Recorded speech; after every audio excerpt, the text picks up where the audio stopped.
आज की इस वीडियो में बात करते हैं जी पावर सप्लाई के बारे में। और इसके बारे में सीखेंगे कि पावर सप्लाई के जो पॉइंट है ये किस किस हिस्से को जो है वो करंट फ्राहम करते हैं। और पावर सप्लाई में जो है वो ज़्यादातर जो मसला है वो कौन सा आता है, वो जो ज़्यादा बार जो है वो पावर सप्लाई को खोलना पड़ता है। सबसे पहले तो मैं आपको बताऊं कि ये जो पावर सप्लाई है ये सेम होती है। ये 5735 से लेके 90 तक और 5845 से लेके 5845 तक इसकी जो सप्लाई है वो सेम है। 5655 की जो सप्लाई थी वो फ़र्क था उसमें, वो 56 की जो सप्लाई थी वो 57 को नहीं लग सकती। और ये सप्लाइज़र है ये आपका 58 में भी लग जाएगा और इसके बाद जो है वो आपका 57 में भी लग जाएगा। तो दोनों मॉडलों की 57 58 की सप्लाई जो है वो सेम है, इसमें जो है वो कोई फ़र्क नहीं है। सबसे पहले तो बात करते हैं जी इसका ये वाला जो जैक है, ये जैक जो है वो आपका मेन पावर वाला कनेक्शन करने के लिए होता है, जिससे यहाँ पे आप इसकी पावर केबल लगाते हैं तो इसके सारे बोर्ड के अंदर जो है वो करंट आ जाता है। तो इस जैक से इसको पावर कनेक्शन के लिए इस्तेमाल होता है।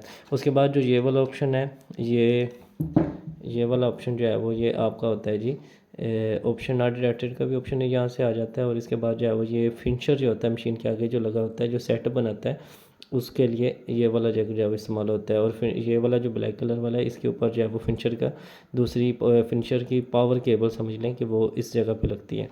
उसके बाद एक हीटर यूनिट के ऊपर जो ये वाला हिस्सा है, ये होता है जी आपके लैंपों के करंट देने के लिए। लैंपों को जो करंट जाता है वो इसी जैक के ज़रिए से जाता है। अगर ये नहीं लगाएंगे तो आपके हीटर जो है वो ऑन नहीं होंगे, हीटर के जो लैंप है वो ऑन नहीं होंगे।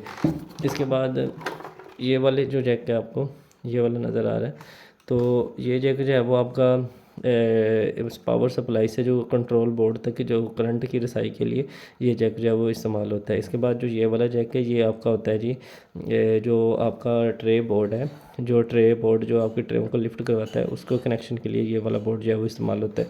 इसके बाद जो ये वाला जैक है, ये पतला सा जो जैक है ये आपका एलईडी यूनिट को पावर करंट देने के लिए, उसके लिए ये करंट जो है वो पॉइंट जो है वो आपका इस्तेमाल होता है। इसके बाद ये जो हिस्सा है ये वाला जो छोटा है, ये वाला आपका मेन मोटर जो लगी होती है आपके इंजन में उसको करंट देने के लिए इस्तेमाल होता है। और इसके बाद जो ये वाला पॉइंट है, ये इससे आपका जो मशीन का फ्रंट दरवाज़ा है वो उसको करंट जो है वो यहाँ से ऑपरेट होता है, फ्रंट दरवाजे को। और उसके बाद जो सेप्टिकल चार्जर के नीचे एक ब्लोअर लगा होता है, वो बाज़ मशीनों में लगा होता है, बाज़ में नहीं लगा होता।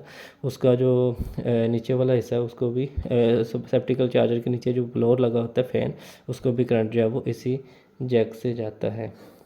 और इसके बाद जो आपका जो क्लच वाला यूनिट है उसको जो करंट है क्लच वाला यूनिट को फोर्स सी को उसका भी करंट जो है वो इसी जैक से जाता है।